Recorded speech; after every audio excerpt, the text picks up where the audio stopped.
Good evening, everyone. Welcome to Seniors Hub. We're a hub for innovation, youth, and creatives.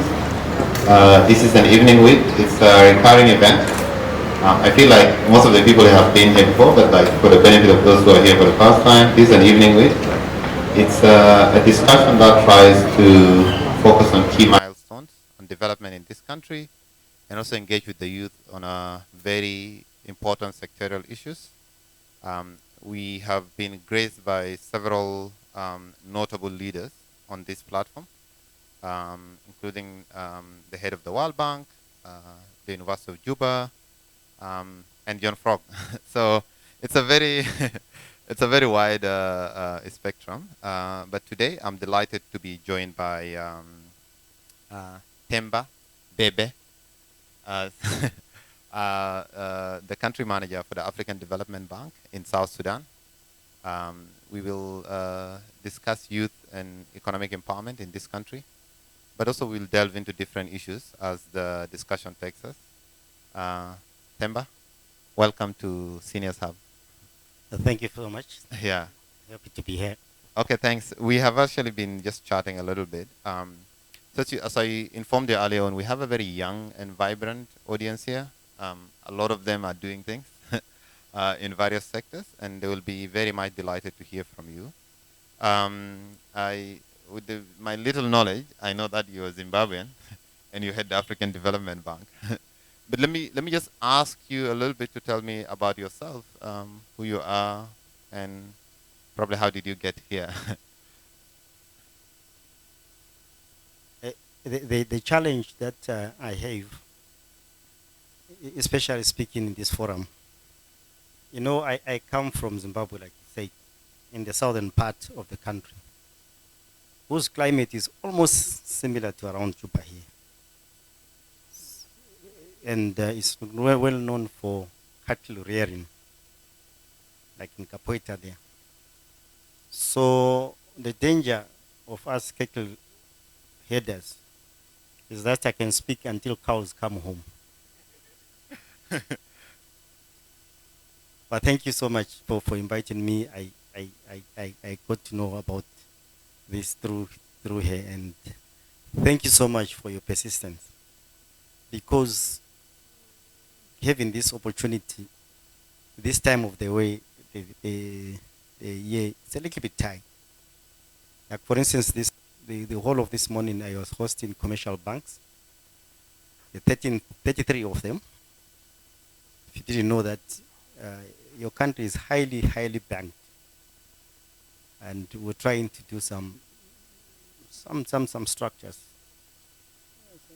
support the commercial banks. But I'll come to that later. But like you have said, I'm the country manager for the African Development Bank here, and I come from Zimbabwe.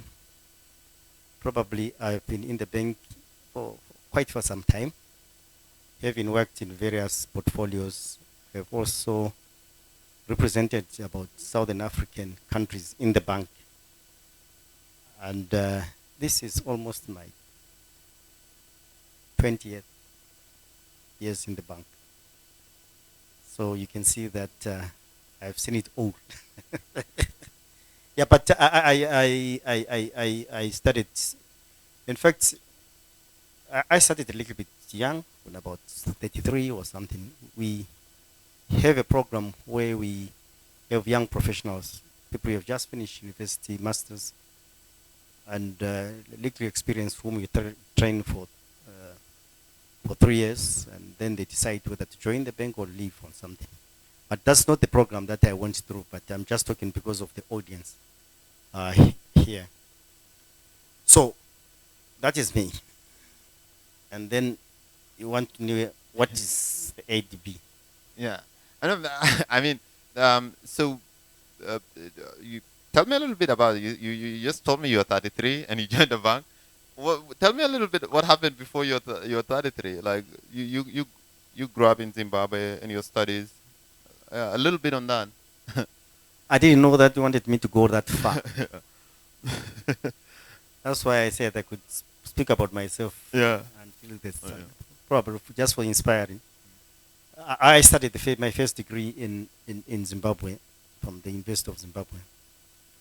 And then probably is loyalty, I don't know. I have only worked for two institutions in my life.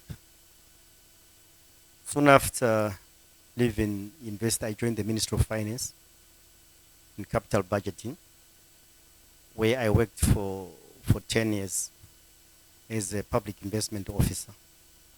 That's where I got my training. Uh, Unlike other countries, the government of Zimbabwe has or used to have a program where they take first undergraduate into the ministry. If you Minister of Finance was a little bit competitive, so if you get a job there, the first thing after 1 year, you're supposed to go for master's program. So I went to the U.S., studied master's second degree in the U.S., then came back and joined the ministry, worked for 1 year, and then left the university, the Ministry of Finance after 10 years, joined the bank as on secondment. You see, I'll come to that later so that you can understand. The government of South Sudan owns ADB by number of shares that they pay.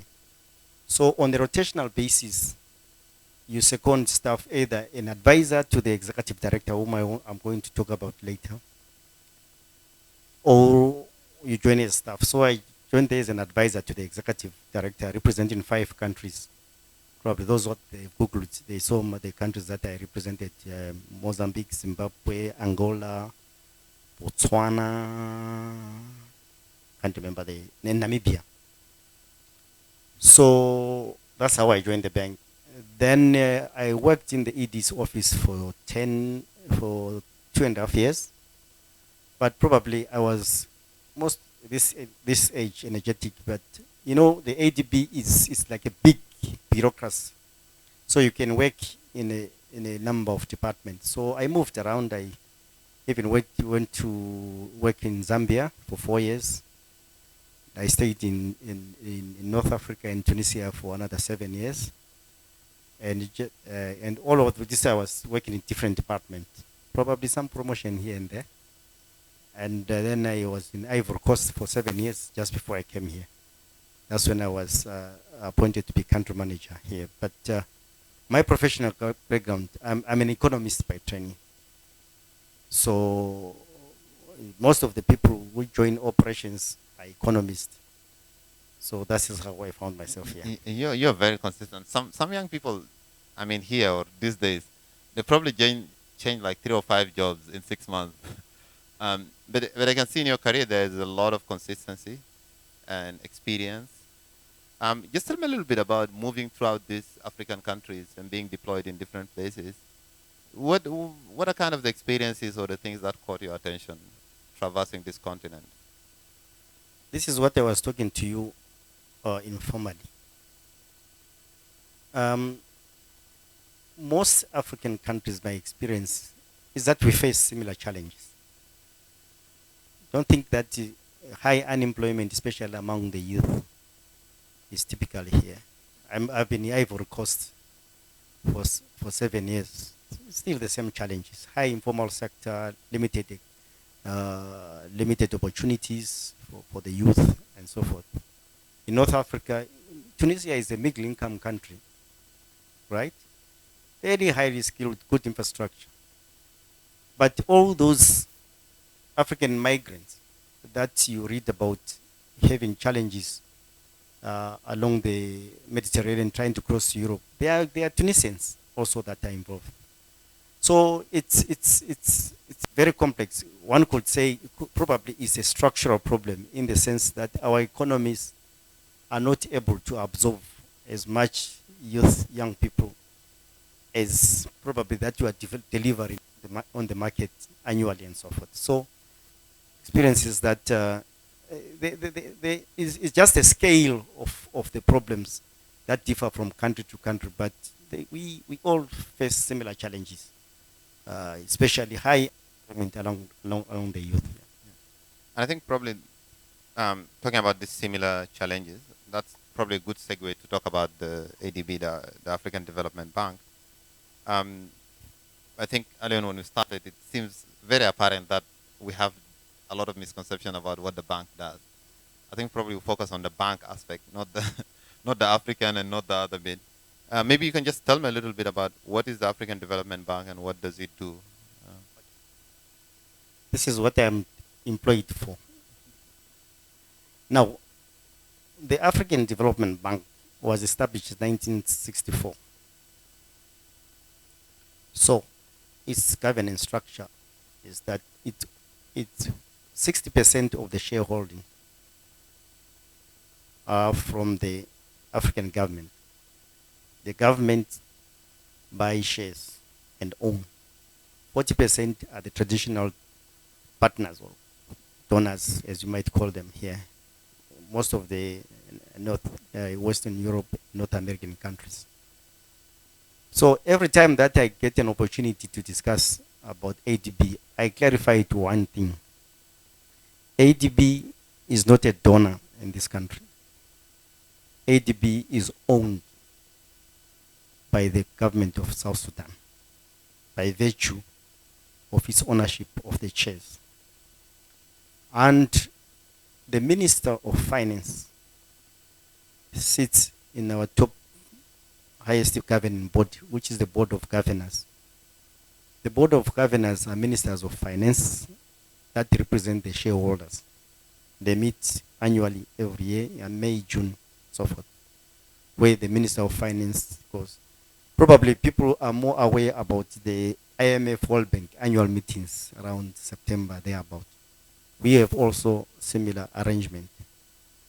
So, the Board of Governors now, they are represented by 20 executive directors who represent a group of countries. For instance, your executive director represents about 8 countries in East Africa.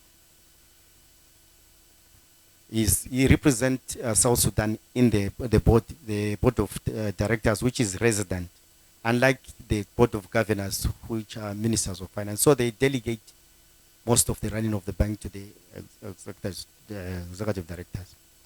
So in each of the constituents office, 13 for the Africans and 7 for the non-regional member countries, there is an executive director elected for 3 years, renewable once, senior advisor, alternate executive director, senior advisor, and advisor. So these rotate every 3 years, depending on the constituents. But the constituents which I know is for which covers South Sudan, you only serve one term of 3 years as an executive director. And I know for sure that in 2025, South Sudan need to be represented in that constituent office. But for some reason, since you joined, you've never been represented at the bank, which is a little bit uncomfortable. But this is one of the things that I am pushing for. Now, before you ask me, there are 6 South Sudanese in the bank. We employ almost about 2,000 people. So you can see how it is underrepresented. And at the head office, for the first time this year, we have a young South Sudanese who joined our young professional program at the head office in Abidjan. But the rest are people that are employed here at the country office. So that's a governance structure. So probably let me go to what do we do. This is what is most interesting. We have got 2 broad windows, what we say lending windows. We have got the public sector, which constitutes most of our business, and then the private sector. The public sector here at the moment, we have a commitment of about 150 million US dollars, which I'm managing. In water and sanitation, all the bulk water supplies that you are seeing around that is us who's financing. The electricity distribution that you see in the upgrading here is us who's financing. energy. Then we support the education sector, where we are upgrading or rehabilitating 35 schools around the country which were affected by the war. So there are returnees who are coming back, so we're supporting those schools.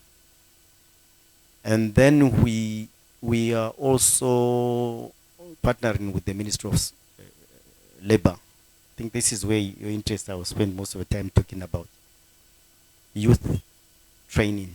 We partnership with the MTC, what do you call it? Purpose Training Center. Exactly. We've got a very big youth program that we are supporting there. And then we support governance, but I have to be specific. The governance that we focus on is mostly public finance management, the reforms. And one of our flagship projects is the establishment of the National Revenue Authority. Probably might need to know that we finance the establishment of that authority, major between customs and taxes, and also the financing the Commissioner General, the equipment, training, and it's a program which is ongoing. So that is the public sector side. And then we've got the private sector, where this is a little bit a challenge. We don't have a footprint in the private sector here. So this is part of the business that I'm trying to develop. For the 1 year that I've been here, we're trying to do it. We produce something which is called the private sector profile, which should do a scoping of what exactly the private sector looks like in South Sudan and what could be the possible point of entry. And what we have identified are the commercial banks through which we can structure some instrument, and then so that they can on lend to small scale enterprises and so forth. So we're trying to work on that and so forth. But probably, let me go back at least to your area of interest. We have got, this is a little bit scary, you know. I have to be careful how I formulate it, especially when the youth are in front of you. At the moment, we've got 4 programs, right? Focusing on the youth, which started in 2019. And I'm afraid to say that we have put in 30 million. Please don't start asking me, where is that 30 million? Why we don't see it? Which we are partnering with UNDP 2 programs, which is predominantly MTC, training, curriculum development, skills development, and all those youth-related programs that we do. And then the other one is with UNICEF. And yeah, I think it's 2 with UNDP, UNICEF, and then the other one with UN Women, which combines youth and it's mostly training, skills development, small businesses, and so forth. And these are delivered through the UN agencies that I mentioned. So we're quite active in the youth training programs, but mostly on the vocational training, MTC, and we're trying to look for other technical colleges outside Juba to train the youth. So this is all what I can say. Okay, thank you. That's very elaborate and detailed. I'll probably not go to all of them, but I'll just ask on few aspects, and I think a lot of the audience here will have probably a more detailed question. When you've been here for 1 year, like when you look at your 1 year, what do you think is like? You talked about the portfolios. What do you think what has been your major impact in kind of shifting, tilting, or making something more efficient, or adding value over the year, like in your own leadership perspective? It's not a difficult question, but it's an interesting question. I'll be very frank with you. When I came here, we were in the public sector, right? Youth are being trained, women are being trained, and one of our programs through FAO, they are working with what do you call it? Women who are producing honey and shea butter. And I think one of the areas they're even producing so much that they are struggling to get off-takers of that for export and so forth. So they try to identify some Kenyan buyers who were interested, but then there were issues of quality and so forth. So all these programs that I'm talking, I think we have also a program with the Ministry of Youth through the that fund, the youth fund. So my observation was that what is happening here, most of these programs, they are private sector related, but they are being donor financed. To me, that is not sustainable. If you're now running this outfit, right, after 1 year, if you are still going to FAO for whatever partner who is partnering you to finance you, there is a problem. It's not sustainable. This can only be sustainable if commercial banks are involved. When we need to expand, you go to a commercial bank. You don't go to FAO, you don't come to ADB. So this is why I had today a conversation with commercial banks, trying to look at the instruments, so that all this training that you have said, we have trained women, we have trained so many youth, now they are running these enterprises. The next stage is for them to graduate and becoming bankable. Biggest problem has been that the high risk of rending your sector. So what I have tried to say is that we have got various instruments for those that have done banking, of trying to de-risk in the environment, like the partial risk guarantees and so forth, where we said we provide funding and then guarantee a proportion of that so that we share the risk with the lending instrument. So this is what we're trying to work out with banks, so that instead for all these people, that almost every partner talks about training women, they are now producing this. But why should they be coming back to yourself? Every year, around November, NGOs go train women how to make cake and how to do tailoring. And there is a third thing. Every year. I think these women, they love it. But you kind of got into the core of the problem. And that's actually a question that I also asked Firas from the World Bank when he was here. It seems like there is a cycle of donor money, training people. People get used to that. More donor money. I said these people are not. There are no results because they are not trained well. We need to train them more. So it seems like there is a cycle. And I was actually talking with few this sector also. It's not only that a lot of young people are trained, but also a lot of young people are just absorbed into the UN agencies instead of going and creating these innovative ideas that you talked about, or even joining the private sector to make it vibrant. Some of our top brains, they're just into the development sector and remaining there. Okay, let me respond through the question that I think she wrote to me. Yeah. How do I, in my 1 year here, how do I categorize the youth? Part of it is what you are saying. Because some of them I have engaged so much, and then I'm working with. There are two groups, probably, or probably three. The third one is a smaller one. There are two groups. There is a group of youth who are in agribusiness, doing fantastic job. Produce, I think one of them is called Ubuntu. Joy. Yeah. There are other farmers and so forth. I met them at the Swiss, one of the exhibition, and then I said this is a group that I'm going to work with, because these are not people who are coming to knock at the donors' money. They are going to knock at the commercial banks. So that group can only be viable if we've got a banking system that supports them. So that's one group. Then the second group that I have noticed is the group that has gone into, let me call it, without bad connotation, NGO industry. Right? The NGO industry, they also do the training, all the tradition, what you are saying.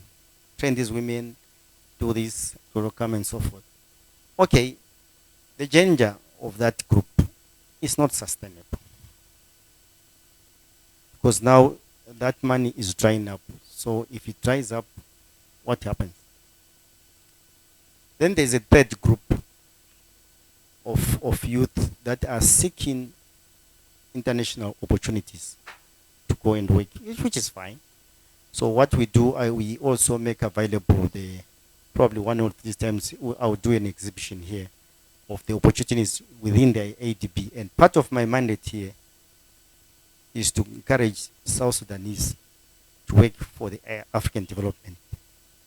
You know, there's a lot of money that the government of South Sudan puts into the bank buying those shares, but also it should be commensurate with the representation, right? Like for instance, they've just paid about a significant amount of money for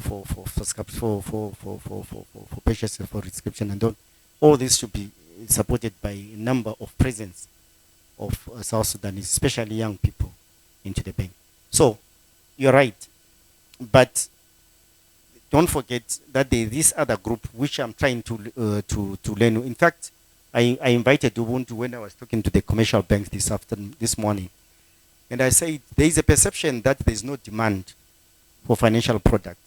So I asked the young people from those groups to make a presentation. Fantastic.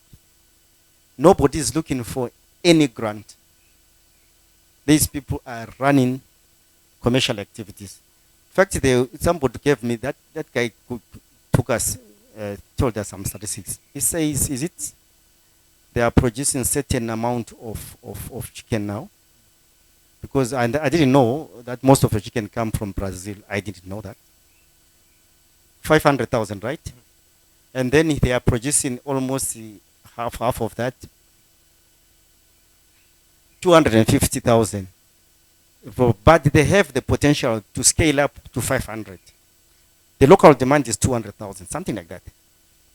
So all they need, it's a commercial bank that will support them to reach that vision. And I know they are capable. But it's a chicken and egg situation. The other one said, you are very risky, I cannot. And then the other one said, I can, and so forth. But they are doing production here. Yeah. Let me talk to you about the banks. And that's something also consistent. I had, last time we had Firas from the World Bank, and we had Kush Bank here. And also, when I talk to people, the banks are not, they're not, actually, probably the telecoms are not liked very much. The banks follow them. They treat young people with a lot of indignity whenever you go there. There is, you get better treatment at a merry-go-round than some of these banks. There are banks here that for young person to create an account, they need you to have an employer, and that employer should write a letter that you work for them. So there is a lot of, leave alone even to go and get a loan. A lot of people get frustrated, and they feel that the banks are very extractive, and they are not value added in any way, shape, or form. Probably, where does that feeling come from? And is that something that you have witnessed? Yes, let me put it very bluntly. This country has got a history. That was the first thing that I got. When I saw that the narrative, in fact, the narrative in this country for partners, there are three themes. Most of you just observe. There are three themes in this country. It's either you are in development, you are in humanitarian, or you are in peace building. And these two, peace building and humanitarian, consume about probably 85 or 90% of the development assistance, which is there. Then I asked, for us, we have always remained infrastructure. Even during the crisis, we continued. So I tried to engage the commercial bank when I said, but why are you not lending? You know, the other one it struck me, and it was very painful as an African, for instance. I was meeting this chief executive at Nomad for lunch. So when I came in and said, but Themba, what do I want to discuss about? Before I pollute your mind, you think that is my perception. There's another banker here who was eating across. And probably just give him a chance to say one or two things about what you want, why banks are not lending. So then I spoke to that gentleman. I'm not going to mention names of the bank. He says, Themba, if you have got extra money to waste, do lending in this country. Wow. It hit me very hard. That's the same attitude that. Now, if this is being done at that level, What more now at your level? So then, when you study the whole issue, there are so many issues, structural risk and so forth. Some of it, you see that you need to put some. For us, we don't do direct lending to things because our minimum lending probably is a 10 million, which probably none can access and so forth. So what I see is also a lot of negative perception, but it's also built on historical fact. Let me put it this way, whether you like it or not. Soon after independence, there was a lot of goodwill. I was not here, but this is what I'm telling you. There was a lot of lending. This country broke into a civil war, and people ran away with huge amount of loans. It could not be traced, and so forth. You see, bank represents shareholders. What do you do? Now, 5 years later or 3 years later, you go to the shareholder and say, I want to give these people money. Come on. So some of it is historical, and we have to accept that. But what we need to do, we have to do deliberate programs like that I'm trying to develop with commercial banks that show that there is an element to retain or to gain confidence in commercial lending in this country. Even if, particularly if ADB put a footprint in that market zone. Is found everywhere in Africa. But then you find, I'm not going to mention names, I know, there is a bank that is working very, very hard, which is also supporting those farmers, by the way, that I was mentioning and so forth. But what they need is probably additional support from us to even to expand their program. So not all is lost. There's a lot that is happening, but it will take time. Before I open it for the audience, do you see a political will from the leadership of this country in kind of looking into the direction that you're looking at? Let me answer you with the thing. You should not look it from that perspective. Look it from the perspective that if you don't do what they are doing, what is the cost of it? You have already come from it. Does any one of you need to be told the cost of going back into a civil war? Nobody. So, what you see, because political will is not something tangible that you can carry on the back, and people see that. But these are actions. If you want to ask us from the ADB on the reforms that we are supporting, the public financial management reforms, there's a lot of progress. To the extent that if you want us to measure the political will here, one of the times, I think there was an IMF delegation I can't remember who came to our office. We were having a meeting. And then I was explaining to them that the National Revenue Authority that we are supporting, the chief executive is an expatriate who is helping to train, and then eventually South Sudanese will take over and establishment. The guy was so shocked and said, which African country can put a foreigner to head its National Revenue Authority? It's unheard of. But to me, it's a political will that the government has shown that, yes, we've got these weaknesses. For us to be transparent, to be seen that we are very consistent. Do what it takes for us to reach what others have. If you want to ask us, there is a lot of support that we are getting, particularly from the Ministry of Finance and other entities that we are working on it. But it's a broader question. Yeah. I will open it up for the questions, but before that, probably I want to ask you about one of the flagship projects that you funded, and that's the electrification or the grid. Yeah. Sometime back, even people about there are problems, and people mentioned your names, and you had to put a press statement saying, "Look, we gave the money some time back." It's the question that I'm driving at, like, to what extent do you follow up on some of this investment in terms of implementation, social impact, or transparency, or even governance of some of these projects? Because at times some of it doesn't turn as bright as it was. No pun intended. Okay. Yeah. But why do you think I'm here? I'm here because there is a a false narrative, which probably people were not aware of what the ADB is doing. I saw the cartoon that you're talking about and so forth, and we have engaged.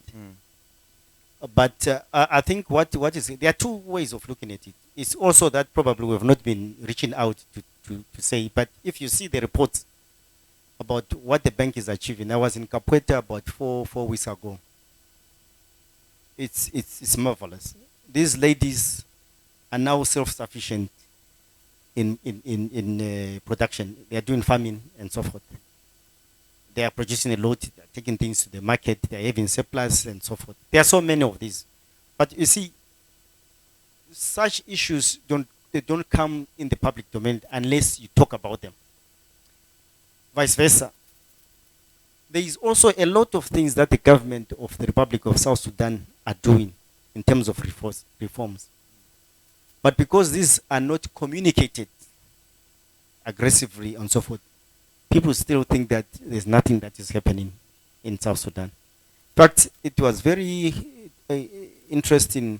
We met, I can't remember, in some fora, and one of the politicians was coming from the games that were here for East Africa. Yeah.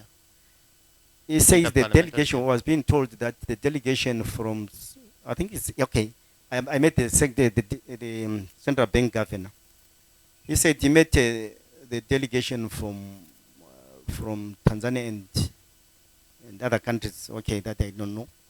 But he said one of the delegation was telling him that, he was getting calls every day, not to ask about how are you, but are you safe? Are you really safe? What type of hotel are you staying? Is it a 5-star hotel and so forth? But it's just because the narrative that all the successes that have been gained is not being projected by the people who are supposed to do. I take it that probably people who have written about us, probably they might not know what exactly we're doing here. So this is part of the effort that we are using to just let the public judge for themselves what we've done. The electrification is a very big project here. The water and sanitation. People, they don't even tell you that, the irrigation, the rice oil irrigation scheme in Balgaza, in North. Go and Google and read about that irrigation scheme. It used to export rice to China, Asia, and so forth, and it was destroyed by the conflict. And we put in 40 million to rehabilitate that. And as I tell you, there are already women who are involved in that thing, and we are doing a lot of research for rice varieties and so forth, but through FAO. So these are the narrative which I'm talking about. That sometimes, if you just do quietly, sometimes the results are visible, but people can be obscured and then probably interpret otherwise. Okay, let me just also kind of push you on that. Like when someone tells you like the power project that you funded, and someone walks in and says like, hey, the end result of it was kind of shrouded in a lot of lack of transparency. The power is too expensive. A lot of the households that are below a certain economic threshold are not able to afford it. And even to some extent, one time, the power company threatened to shut it down for lack of foreign forex and stuff like that. And these people, it's not about narrative or not. These people are just saying like, oh, this is not what was promised. When you hear this, what do you say to that? Okay, you see, in any project like a power project, there are two issues that you have to look at. The first one is the infrastructure, right? Ask yourself, does access to electricity in South Sudan, has it changed? Yeah, Has it changed? Has it increased? Yeah. So on the infrastructure side, you can look at that as positive thing. But the most important thing, which probably you're touching on, is the regulatory environment in which that entity is operating.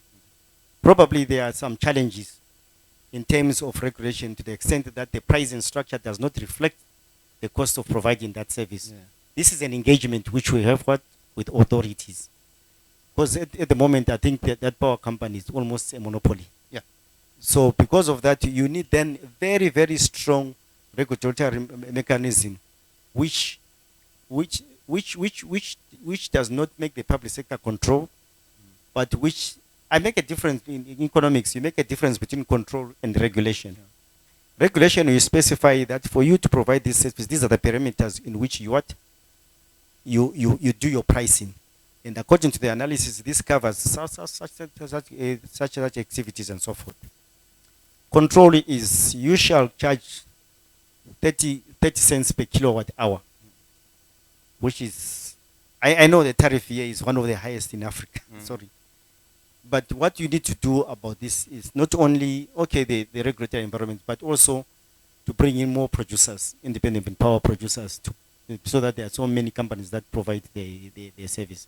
I agree with you that there are certain regulatory issues that we still have to address with the authorities, which I think they are working towards them, which then manifest or show themselves in the high tariff structure that is there.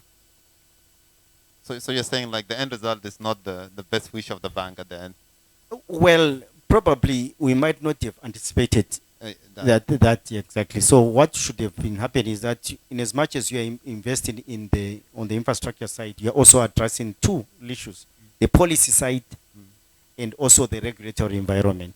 Yep, sure. Okay. I mean, I'm delighted the power didn't go off while we are doing this. Let me open it up for questions. I don't want to monopolize this discussion. We have a very informed audience here. George, do we have the other coded mic? Is it ready? So we for everyone who joined us late, we're having a discussion with Themba from the African Development Bank, ADB, and we discuss a wide range of things: the bank's portfolio, the structure of the bank, misconception around the bank, the projects of the bank in the country, most of it which is probably not known to a lot of us, and also what aspects does the bank want to go into.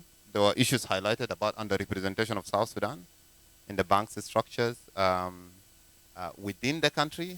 There are issues of lack of opportunities, and also youth facing towards the mecca of this country, which is NGOs, and so many other so many other problematic issues that we need to address. So I will open it up for questions. We have another mic. Our sound guys should kind of like bring it from that side, and then you just say your name and your question. Don't pitch your project to get funding here. I know. just speak about more structural issues. Yeah. I'm very sure he did not come with funding money to this forum. Yeah, but like let's speak about more structural issues, and we see how we can address them. And I'm very sure, like the 30 million that went into some of this organization, some of it which might not have touched you, will in the future. Okay, so do we have the other mic? Do we have the coded mic? Okay, if we don't, you can take this one, and then we can take some questions. And then as they're setting it up, we can. Yeah.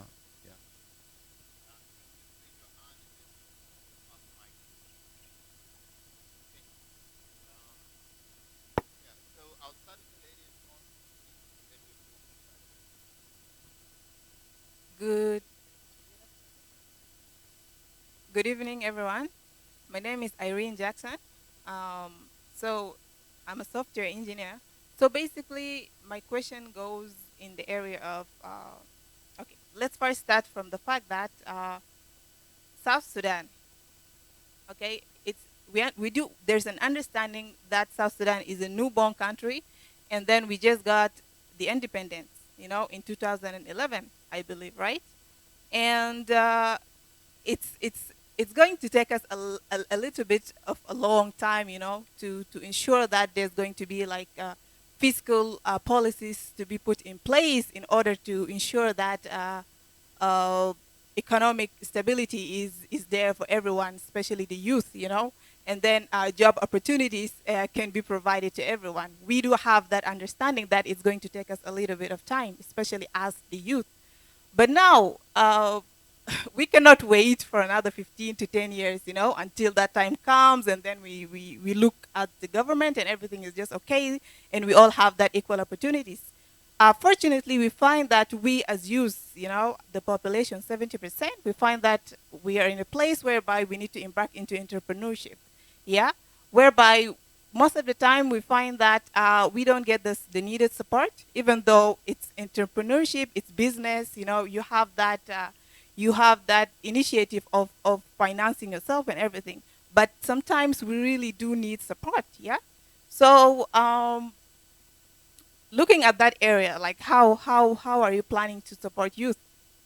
Actually, I'm coming to this event and looking at it from a youth empowerment and youth empowerment in the country. Yeah. So where do I find youth being empowered, and how can youth be empowered? I understand that you're financing a lot of projects, which are which are actually in the public sector most of the time, but then the private sector. When we talk about youth and in entrepreneurship, it actually falls under the private sector. So hopefully that you are going to create some new structures that can help youth, maybe, so that they can actually, find themselves doing something and also contributing to the development of the economy. So yeah, that was.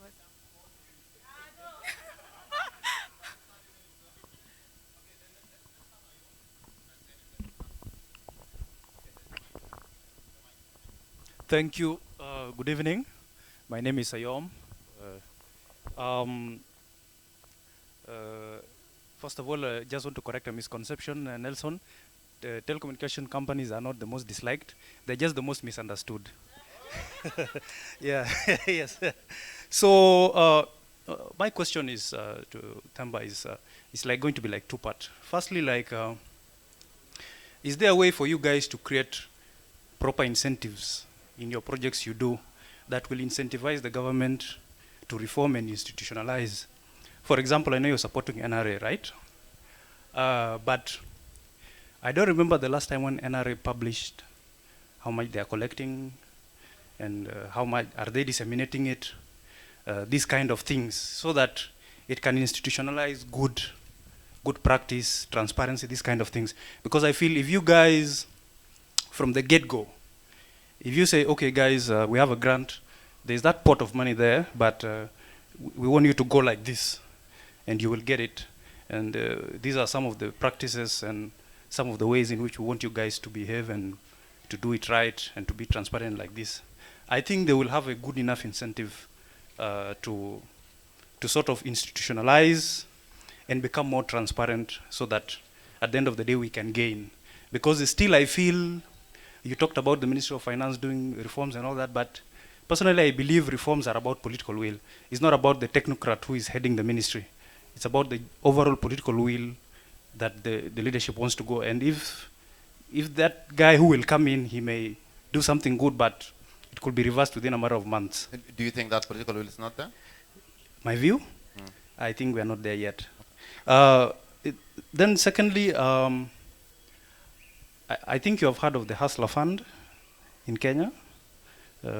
William Ruto, the new president, they launched a Hustler Fund, 50 billion shillings every year for youth or for small businesses.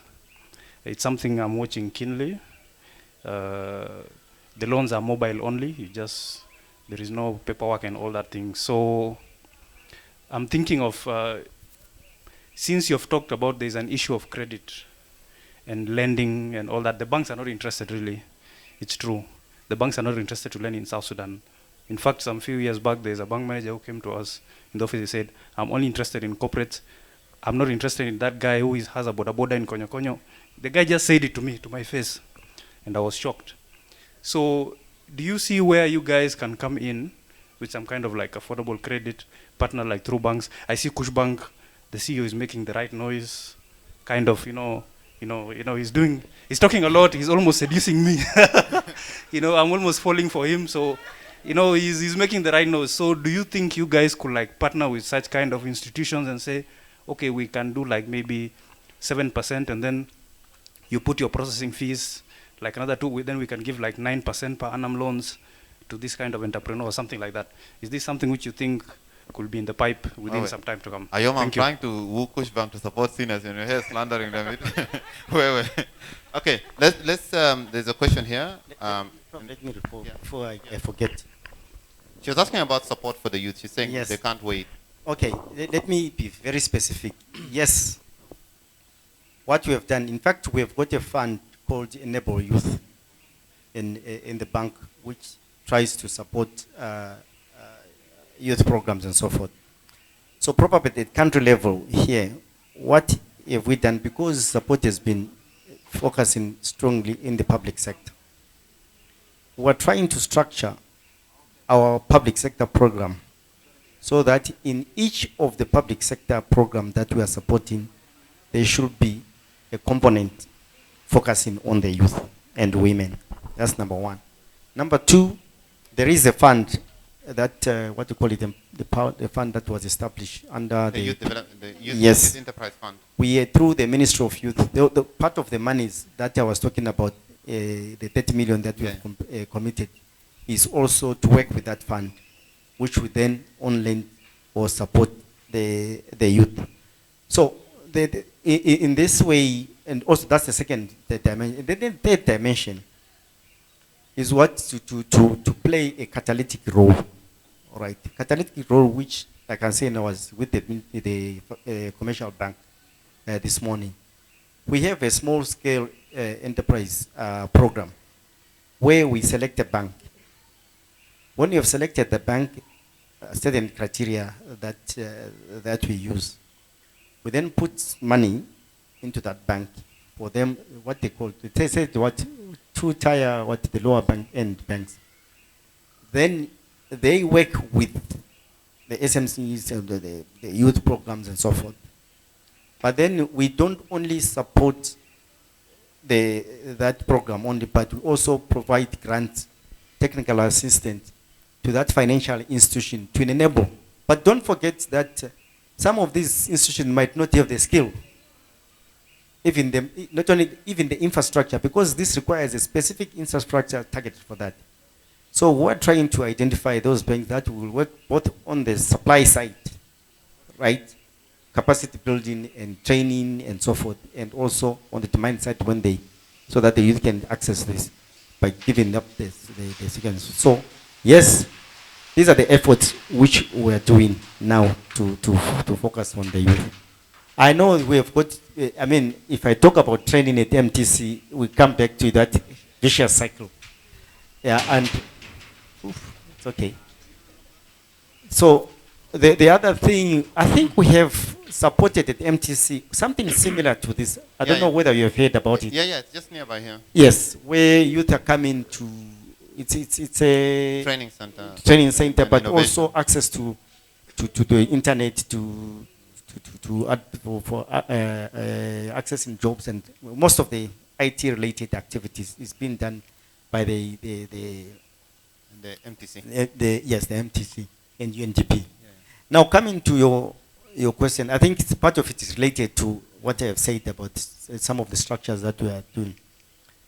Now, this is very surprising in the sense that under our program that we call it 9 oil revenue reforms, where we establish the NRA, there is a significant progress that has been achieved, especially the increase in 9 oil revenue. In fact, they came up with a system in which they capture. Is it raining? Yeah, sorry. Sorry, I didn't know that it's raining. Okay.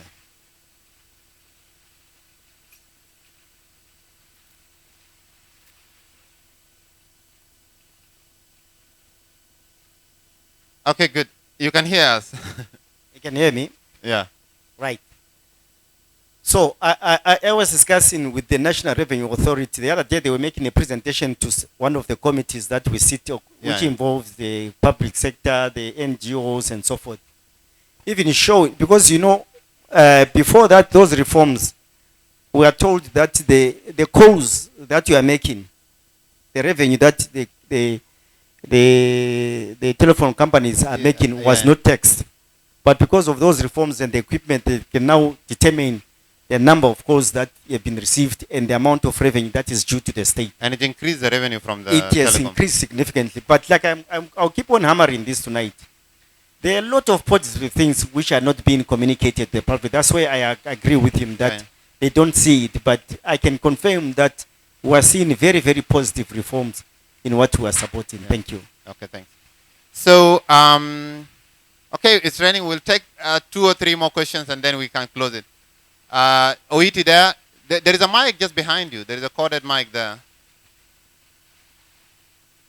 Deng Atem, where's the mic?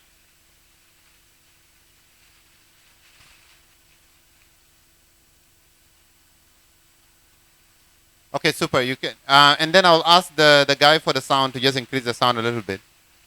Okay, we take the question from Oiti. First of all, good evening. My name is Owiti. I'm a transactional banker from Horizon, which is the newest entry into South Sudan. I think one of the most difficult challenges we're facing is the NGO sector. They do not put too much faith in local institutions. Now my question is, how does African Development Bank support local banks in ensuring that we are capable institutionally to be able to handle the capacity of financial transactions for NGOs? That's my first question. The second question, sorry, you can pick between the two. The second question is, the global economy is moving very rapidly and it's changing fast. There are strains in China, there are strains in Europe, in America. The Ukraine crisis has brought a lot of damage to agriculture.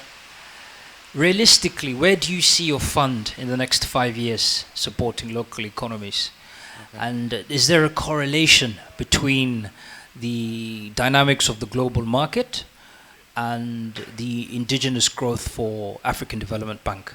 Okay. So how do you see your position, particularly supporting local banks such as Horizon, which are facing huge banks like Stanbic and Equity and just huge financial institutions capable of pulling out liquidity out of nowhere?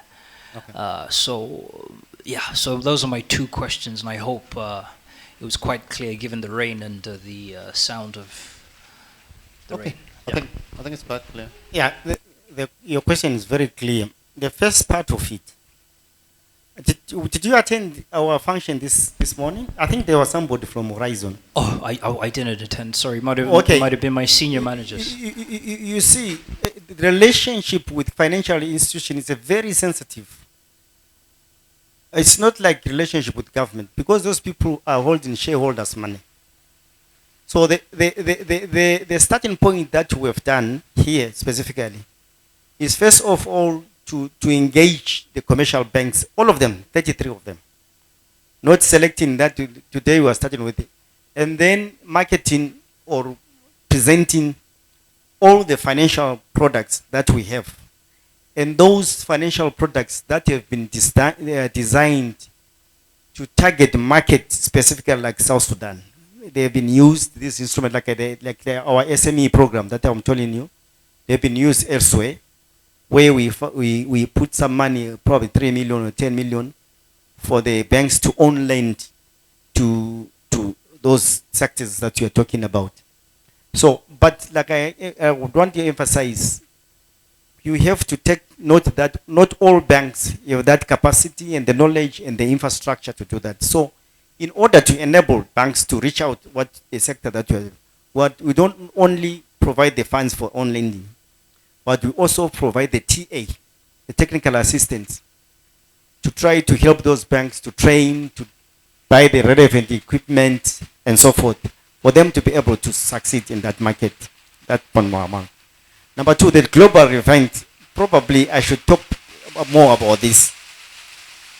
We have put a facility for all the African countries to access, to try and increase production, not on the humanitarian side, but the production side. In July, we provided 8.9 million United States dollars to improve production here in South Sudan.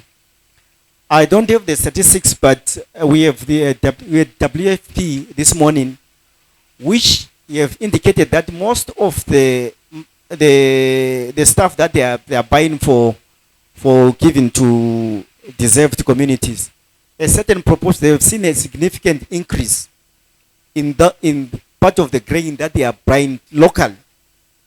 So what we are saying is that like what is happening, the impact of the war, it affected many countries. So we have put in a facility which South Sudan is also benefiting to increase local production, so that when WFP is procuring grain for supporting the certain areas that are affected by whatever flooding and so forth, a certain proportion of that is coming locally from other local producers.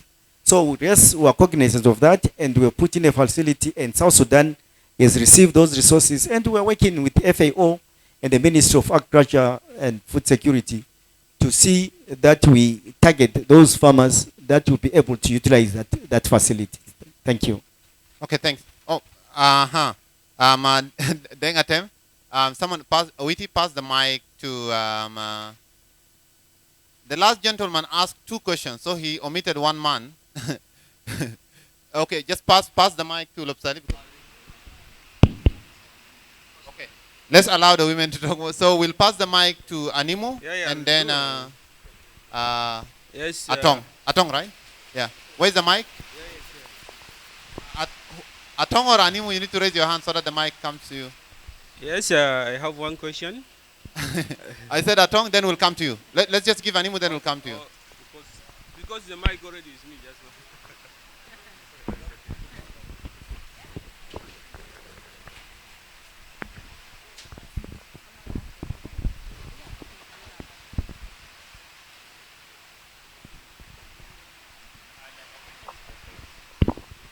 Thank you, Nelson and Mr. Themba.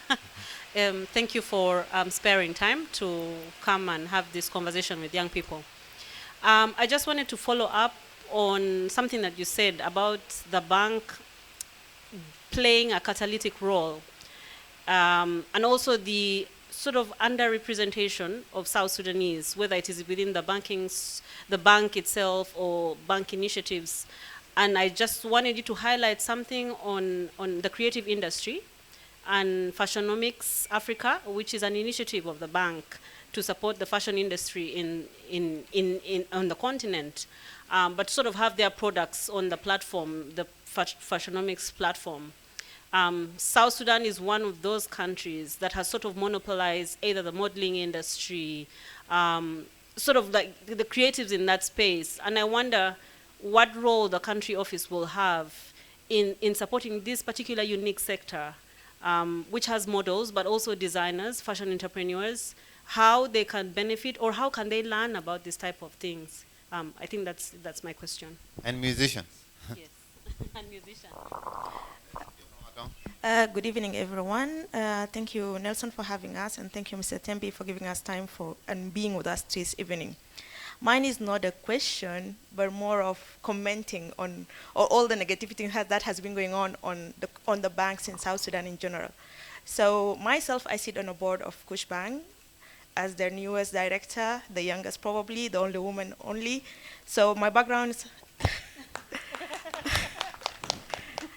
my background is engineering, and I'm an entrepreneur. I own my business, and I went through what most of you guys as entrepreneurs in this country went through, which is banks not lending. So for me to fix that problem, I found myself sitting on the board of one of the banks so we can see why these things are not happening. And I would like to thank African Development Bank for the engagement they have this morning with the commercial banks. Kush Bank was sitting there, and they have a very positive outcome from that meeting, and they're looking forward for more engagement from there. So what I'm trying to say is the banks in South Sudan, they don't have the intention of lending. And we're not talking about the local banks. We're talking about the commercial banks that are mostly coming from outside. Obviously, they have been beaten with the situation that happened with the war and everything and the situation, but that's not an excuse for not giving opportunity to the South Sudanese the way it is right now. So it's not an excuse at all. It's just the mindset that needs to be changed, and banks need to be doing more than what they're doing right now. Banks are not here to tax people for putting money and removing money. This is not what banks do. Yeah. Banks are actually partners in private sector. They're the one that build business. They're the one that help the private sector to actually prosper. Yeah. And there is no country that's actually developed without the private sector. Private sector is what drive the development in every single country. And banks are the one who help the private sector to do that. So by our banks sitting there and not doing the lending that is needed to be done, and the excuse is that is the war and the risk and all that, I think it's just an excuse, and it's not acceptable at all. And I don't think as youth we should accept that. We should find a way. Yeah. Let me ask you, when the banks are not lending, what commercial incentives do they have? How are they making money? What is the most viable business for the banks right now? They are only getting money from depositing charges and actually withdrawal charges. And that's bring us to Cushbank. So by 2023, we already launched the no-fee banking. So we are not going to charge you for depositing your money or withdrawing it. This is not how we are making money. We want to be your business partners, and by lending you money, by growing your business, by being a part of your success. So okay, I'll stop the marketing there. I'll stop the marketing there. That's what I was saying. I didn't want to comment, but it's still the telecom business is the most hated. We cannot be the most hated at all. Okay, you guys are competing for the last. Thank you very much. Let me hear. Let me react to this too. I think probably you're sitting at the wrong place. You should be sitting next to me here. Because you are saying exactly what we are trying to achieve. People who have been beaten, but we are saying that that's not the end of the world. There is a process we are going there. Cushbank has taken a lead in this. Ryan is a good friend of mine. We met at the British companies when we were making presentations and so forth. This is what we are trying to do. You see, I cannot go and tell a bank that can you start lending so and so. Neither can I go and tell the bank that I take these products from me. It doesn't work that way. So what we do in this industry, we put our products in the market, and we have products that are specifically designed for this type of market. And I'm happy to hear this feedback that has already an impact. That these are the institutions that then we can then engage to say, among your products, this is what we are interested in, especially for those that have got developmental impact and targeting the youth. Thank you so much for that comment. And then the creative industry and so forth. You know, what I have done, I mean, we can spend the whole night speaking about these products. I don't want, I think let me create another time for, to have a detailed presentation on what you are talking about, what we're doing, all these initiatives that you have read about.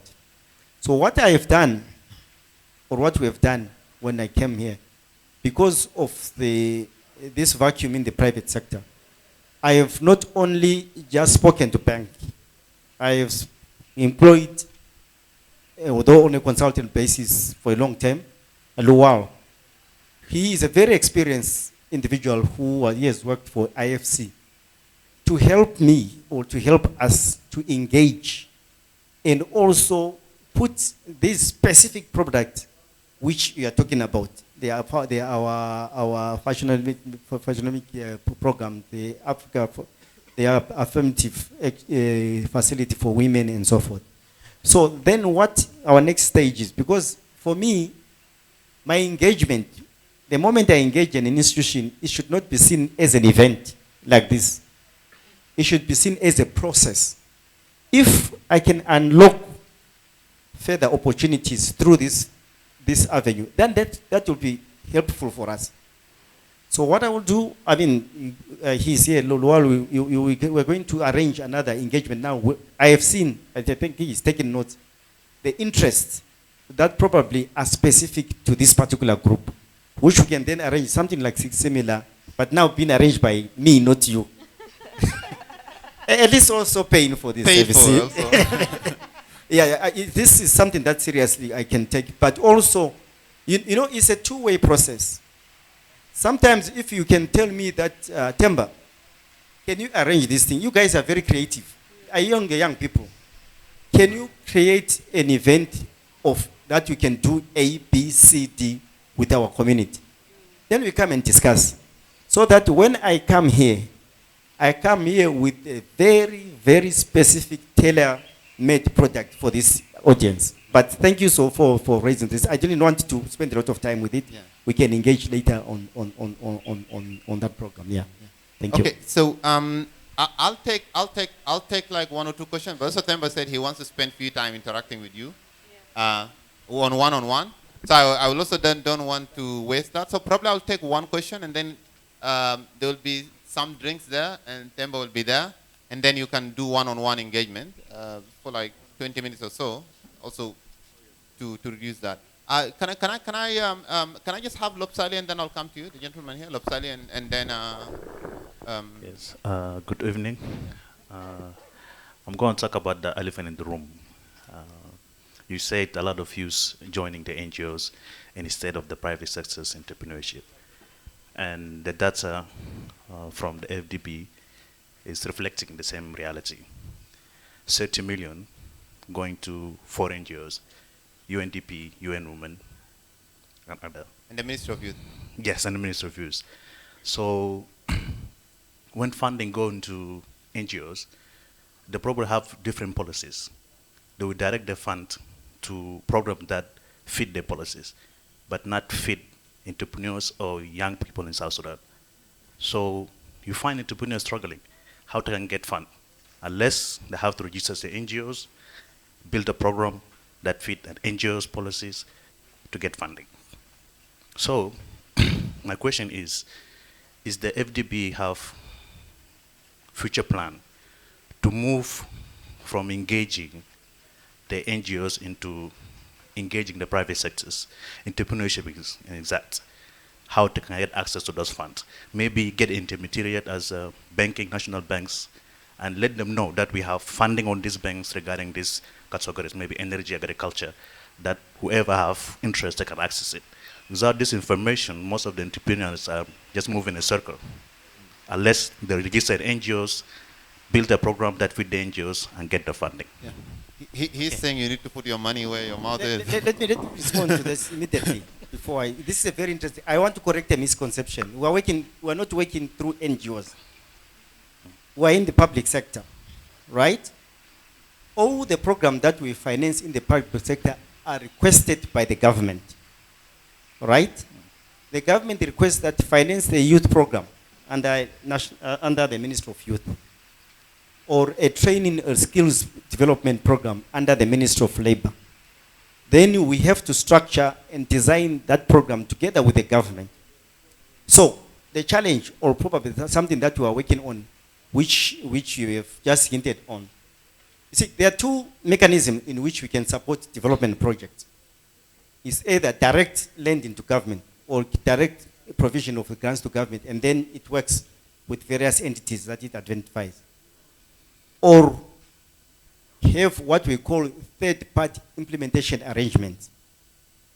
A third-party implementation arrangement is where we identify a UN agent which has a specific skill in that area, like FAO in agriculture, to deliver a program which is still led by the government, but because of judiciary issues, because this money has to be accounted for. If there's strong institutional weaknesses in judicial issues, we also come with a grant to them, but the third party implements on behalf of the government, but it's the same activities. So what has been happening now, let me spend the time here, because this is very important for you to understand. When the country became independent, like I'm saying, there was a lot of goodwill. The two projects that we did, the major ones, the water project and the electricity, all of them, these are delivered through government. And there is so some of you, do you know the lady who heads South Sudan Water Corporation? Fantastic. It's one of the best performing projects, right? Then comes civil war. Then it distorts a lot of things. So when we re-engage new projects, there were issues of security for certain areas that we cannot reach issues of capacity and so forth. So that's when we came with this third-party implementation. But by mind you, the activities and the project are still defined by the government in consultation with us. It's just the mode of delivery that we then engage with them. But now, okay, there's, like I'm saying, there's been progression of improvement in areas. And the government has said something which is, I admit is true, that you see, Bhebhe, the challenge that you have made is that you have looked at government as a homogeneous sector, that they are the same. Yet there are pockets in government where we have seen significant progress, like in the Ministry of Agriculture, there is capacity, water, and so forth. So now what we have agreed with the government is that for those areas that we are going to focus on, we first of all do an institutional assessment, the capacity, even especially on the accounting for those funds. And then we decide together with the government what proportion of the activities are going to be implemented by government. If the capacities are there, it's 100% government. If it's part of certain activities are beyond the capacity of the government, we do what is a hybrid model where we're saying, at the moment, I think we're just doing another skills development with Minister of Labor. I think we've come to the situation that they have agreed that probably 25% of those funded should go through the government, and then 75% through UNDP, whom they have been working in this area. So my long and the short answer is that the programs that are supported by the African Development Bank are government-driven, demand-driven. It's just the conduit through which they have been coming that probably has been a challenge because of capacity issues, security issues, and so forth. What about corruption? You mentioned capacity and security. Like, is corruption one of the reasons? True. No. It's not? No. It's the ability to have strong systems to report on the resources that you get. Yep. So what we do then, because sometimes there's genuine lack of capacity. So what you do, you don't only focus on the third party, but in the sector, you also help to build capacity in government, training, equipment, and all these manuals. And I think you put it very much better than me. South Sudan is a new country. Some of these systems are still developing. I know people, okay, I know youth are very impatient, but please get it from me. Yeah. If you see, sometimes people talk at a very high level. Then you say corruption, then you just, the moment you mention corruption, then people just disengage. But sometimes it's not necessarily corruption, although it can be there, but it's genuine lack of skills for accounting for those resources and also for reporting and so forth, which you say, no, instead of total disengagement, let's build together that capacity so that we have a very clear vision. What do you want to achieve in the medium term? What do you want to achieve in the long term? And so forth. So that is progressive. Like I'm telling you, one of the most successful projects is being implemented by the public sector, by the South Sudan Water Corporation, and so forth. Yeah. Because there was capacity there, which we have worked together to build and also to supplement with some international skills consulting and so forth. Yeah. So I really have to make it clear here that you have to be a little bit objective and say, what does it take? Starting from this beginning, yeah. You're a financier. You don't just put money there. You ask yourself, what does it take for this institution to deliver this project to the people and to have the intended results, with also accounting for those resources. So that is how we're looking at it. So what you advise for entrepreneurs who own companies, what do you advise them to do? To build companies that have a system that can be accountable for in terms of reportings and auditings, so they can be accessible to credit for the bank or credit from NGOs, whatever the project that FDB is supporting. What do you advise entrepreneurs to do to access those funds? You have summarized it. It's transfer the account, because you know, like I can quote this company because we are working very close with them, although we have not yet put money directly. What is life industry? They started, probably some of you, actually I was supposed to give me time. Let me talk about this company so that you can see. That's another constituent which I didn't develop about the youth. training and skills development. Life Industry starts a water manufacturing company.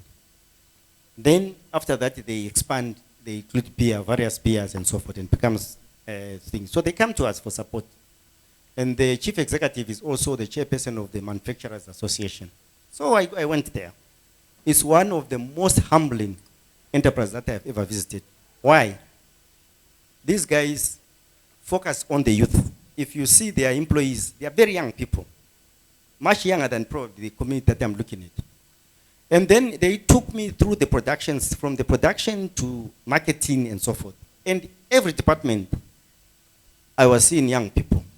Then I was asking them, these young people, so which university to go to or which teacher? They said, no, I only got my training here. I only learned how to read and write, and they provided training. From production, distribution, in all the department. So then I called Mr. Adam. I said, how did you finance this? He said, you see, for us, we're entrepreneurs, we have to look at the long-term view. So for the long term, because there's no skill in this market, we had to invest in that training. Young people. And the climax of the story is that he has been so successful that he is partnering with universities and technical colleges that are training for those students to go and do internship in his company. Remember, these are university graduates that are being trained by a person who probably just had elementary education. So it then challenges you about youth that it's not only the formal structures that you learn, you think, is investing in the youth. So we're trying to see how best we are, but the focus now has been to strengthen the manufacturing association to be able to lobby for some of these things. So the long and the short answer, there are businesses in South Sudan that are working, that I don't need to come and do lecture to them. Like I did this morning, is to bring the demand side, the business, the commercial bank, and ourselves and say, please, what can we do to lend the money to these people to grow the economy? Simple, that's my model. I don't want something complicated and going through so forth. What can we do, the three of us, to make this model work? So this is what we're working towards. Thank you. Themba Bhebhe, thank you so much for coming for an evening with at Seniors. I understand he wants to spare a few minutes for one-on-one. Like, we will just open it up. He will be here. I know a lot of you have questions, and he said he wants to engage on one-on-one. We'll just be in the compound over there. I encourage you in the spirit of that entrepreneurship, buy drinks. Buy drinks from here, buy water. Especially some of you who are sit on the boards of banks and what. So spare a few of those pounds, yeah. Thank you so much. Thank you so much.